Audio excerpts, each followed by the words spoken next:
Hello, welcome to my presentation. My name is Bianca Rios. We'll be talking today about parenthood and children.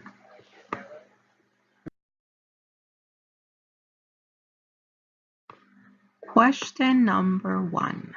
What factors need to be considered when deciding whether to parent or not? One of these factors can be finances. A child is and can be expensive. A major factor when it comes to preparing for children is finances. According to Lamana, Reedman, and Stewart, although the rewards of procreating can be immeasurable, raising children is costly. In fact, one recent study concluded that parents psychologically exaggerate to themselves the joys of parenthood in order emotionally to encounter the cost. New and upcoming parents have to be prepared financially. Not only is giving birth expensive, but new parents also need to think about buying the child diapers, furniture for the nursery, such as a crib, changing table, a rocker. Also have to think about buying the baby formula, clothes, wipes, car seats, strollers. And of course, if the parents work, they have to take in consideration childcare. This is also, it can be something costly, almost as much as a car payment. Parents also need to think of medical expenses and having extra money monthly for food and housing for the children. Major factor before thinking of having or being a parent is, of course, sleepless nights. Kids can also affect your sleep. Many new parents can come to develop anxiety and stress because babies constantly wake up through the night to feed, be changed, or burp. Even when babies becomes older, they still need a lot of attention and are very needy at night. Some of them can be having nightmares or are in need of milk. Parents still find themselves with sleep deprivation years after the baby is born. According to McKeown and Bates and Staples, there is an abundant and important research on the sleep and functioning of mothers of infants and mothers of chronically ill children. Research on sleep of parents of typically developing children after infancy is comparatively scarce, but it's growing.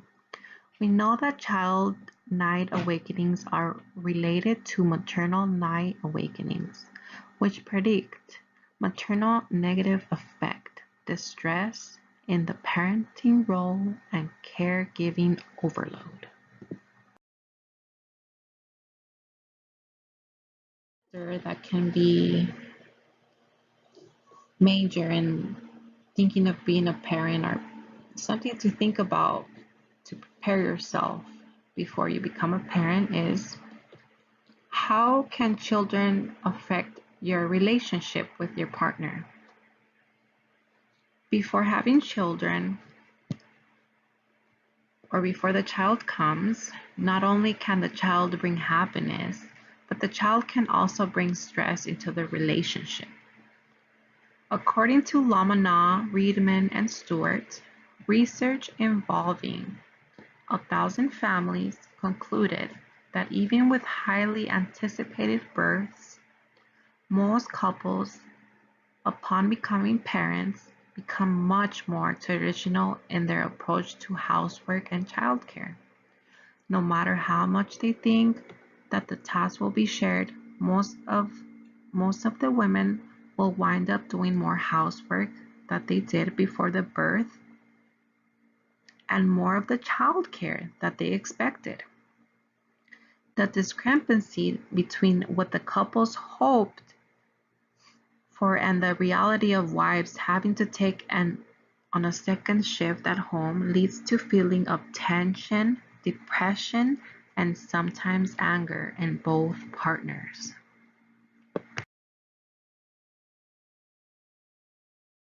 How have the trends in parenthood changed? For example, conception, age of having children, and even remaining child-free. In this slide, I would like to focus on conception. Another factor to take into consideration before having children would be taking care of your health before conceiving. Prior to becoming pregnant, I personally was overweight. I had gestational diabetes for all of my 3 pregnancies and was a high-risk patient. For my last pregnancy, I had high blood pressure and they needed to do an emergency C-section. This is why it's important to be in tune with your body before conception and be at a healthy state. According to Daman, Merker, and Ruiz, obesity is an increasing problem worldwide and is associated with serious health risks. Obesity not only reduces physical health, but can also negatively affect levels of perceiving stress, mood symptoms, sleep, and quality of life, which may lead to further weight gain. We have previously shown that a preconception lifestyle intervention reduced weight and improved physical in the short term.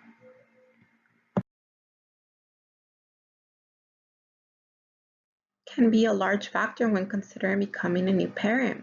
There are many things to think about, such as your career, the feeling of fulfillment before having children. Do you feel stable? Do you feel healthy? Do you feel mature to be a parent?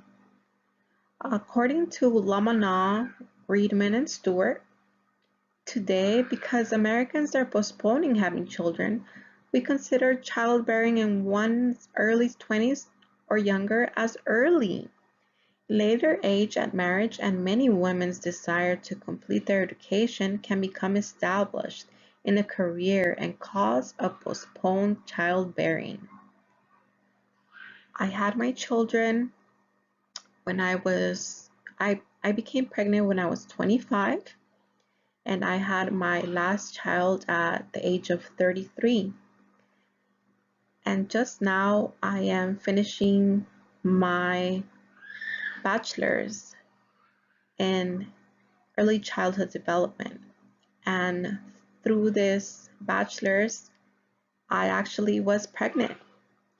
It was very challenging to go through my pregnancy while I was in school, but this is the age that I chose, and I'm very thankful to God that He gave me the opportunity to become a mother once more and to finish school.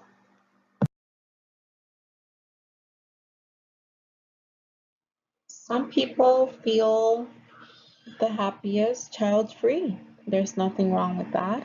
Some people want to have children, and some people feel better with no children. Um, some people decide to stay child-free and enjoy themselves and their immediate family. They can take advantage of traveling the world, enjoy their sleep while they can, and have freedom to do many things that can be difficult to do with children. According to Lamana, Reedman, and Stewart, the current population survey of the U.S. Census in 2014, 50% of American women ages 44 to 49 had no children. This rate is slightly lower than during the Great Recession, when the rate of childlessness was 20%. Remaining childless is more common among whites, 17%, than blacks, 15%. Asians 13%, and Hispanics 10%. Number 3. What are some advantages to parenting in the 21st century?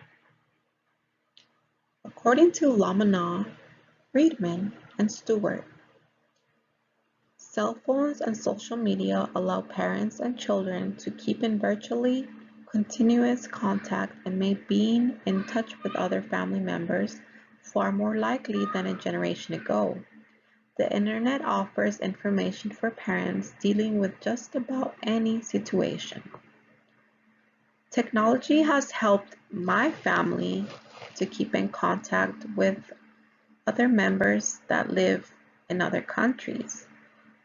I usually keep in contact with my family through technology by using my cell phone or my computer and call them through WhatsApp.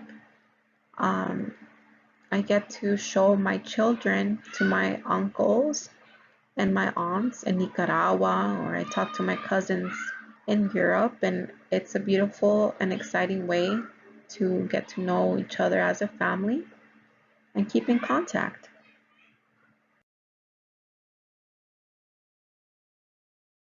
Question number 4. What are some challenges to parenting in the 21st century? Unfortunately, social media can have a negative impact on our children.